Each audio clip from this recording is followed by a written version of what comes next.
বাংলাদেশের রাজনীতি এখন আর কেবল ব্যালট বক্সে সীমাবদ্ধ নেই। ঢাকা ধীরে ধীরে পরিণত হয়েছে আন্তর্জাতিক কূটনীতির এক জটিল যুদ্ধক্ষেত্রে। বঙ্গোপসাগরের তীরে কৌশলগত অবস্থানের কারণে এই বদ্বীপ রাষ্ট্রটি আজ পরাশক্তিদের কাছে অমূল সম্পদ। দক্ষিণ এশিয়ার ক্ষমতার ভারসাম্য রক্ষা বা ভাঙ্গার প্রশ্নে ঢাকার ক্ষমতার মসনদে কে বসবে তা নিয়ে চলছে নীরব কিন্তু ভয়ঙ্কর স্নায়ুযুদ্ধ। একদিকে পশ্চিমা শক্তি ও ওয়াশিংটন, অন্যদিকে রাশিয়া, চীন ও তাদের মিত্ররা। সাম্প্রতিক কূটনৈতিক তৎপরতা বলছে বাংলাদেশের ভবিষ্যৎ সরকার নিয়ে বাইরের পরাশক্তিগুলোর পছন্দ অপছন্দ এখন আর গোপন নেই। এই খেলায় প্রথমে চোখ পড়ছে পাকিস্তানের দিকে। দীর্ঘদিন চুপ থাকলেও ইসলামাবাদ এখন সক্রিয়। ভারতের গোয়েন্দা সূত্রের দাবি, বাংলাদেশে আইএসআই একটি শক্তিশালী নেটওয়ার্ক গড়ে তুলেছে, যার মূল লক্ষ্য জামায়াত ইসলামীর পুনর্বাসন। পাকিস্তানের উপপ্রধানমন্ত্রী আকস্মিক ঢাকা সফর এবং সরাসরি জামায়াত আমিরের সঙ্গে বৈঠক সেই বার্তাই দেয় পাকিস্তান তাদের পুরনো মিত্র ফিরিয়ে আনতে প্রস্তুত।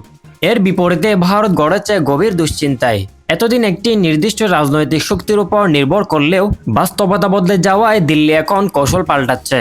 নিজেদের উত্তর পূর্বাঞ্চল ও চিকেন নেক নিরাপদ রাখতে ভারত বিএনপির দিকে ঝুঁকছে। ভারতের কাছে জামায়াতপন্থী সরকার মানেই নিরাপত্তার জন্য মারাত্মক হুমকি। তাই বিএনপিকে তারা দেখছে মন্দের ভালো হিসেবে। সবচেয়ে বিতর্কিত ভূমিকা রাখছে যুক্তরাষ্ট্র। প্রকাশ্যে গণতন্ত্রের কথা বললেও বাস্তবে ওয়াশিংটন বাংলাদেশের দীর্ঘমেয়াদী অস্থিরতা চায় এমন অভিযোগ নতুন নয়। পশ্চিমা কূটনীতিক জামায়াত নেতার সঙ্গে ঘনিষ্ঠ যোগাযোগ এবং আন্তর্জাতিক প্ল্যাটফর্মে জামায়াতের গ্রহণযোগ্যতা বাড়ানোর চেষ্টা সেই সন্দেহকে জোরদার করে। সমালোচকদের মতে বঙ্গোপসাগরের সামরিক প্রভাব বিস্তারও এই আগ্রহের মূল কারণ। অন্যদিকে চীন বরাবর মাথা ঠান্ডা রেখে খেলছে। ভারত বিএনপির দিকে ঝুঁকতেই বেইজিং জামায়াতের দিকে হাত বাড়িয়েছে। সিল্ক রোড ও বিনিয়োগ সুরক্ষার স্বার্থে চীন এমন শক্তিকে সমর্থন দিতে চায়, যারা দিল্লির প্রভাব বলয় থেকে দূরে থাকবে। জামায়াত নেতাদের চীন সফরও সেই কৌশলেরই প্রতিফলন। রাশিয়া মার্কিন আধিপত্যের বিরোধী অবস্থান থেকে বিএনপিকে তুলনামূলক নিরাপদ মনে করেছে।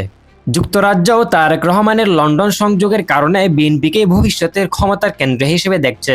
জার্মানি ও অস্ট্রেলিয়া রাজনীতির চেয়ে স্থিতিশীলতা ও ব্যবসায়িক স্বার্থকে গুরুত্ব দিয়ে বিএনপির পক্ষে ঝুঁকছে। অন্যদিকে তুরস্ক আদর্শগত কারণে প্রকাশ্যে জামায়াতের পাশে। ইসলামপন্থী রাজনীতি শক্তিকে সমর্থন দেয়া তাদের রাষ্ট্রীয় নীতির অংশ। সব মিলিয়ে স্পষ্ট হলো, পাকিস্তান, চীন, তুরস্ক ও যুক্তরাষ্ট্র একদিকে, আর ভারত, রাশিয়া, যুক্তরাজ্য, জার্মানি ও অস্ট্রেলিয়া অন্যদিকে। কিন্তু এই টানাপোড়েনে সবচেয়ে উপেক্ষিত একটি নাম, বাংলাদেশের জনগণ। পরাশক্তিদের এই দাবার খেলায় প্রশ্ন একটাই, বাংলাদেশ কি তবে অন্যদের স্বার্থের পরীক্ষাগারে পরিণত হচ্ছে?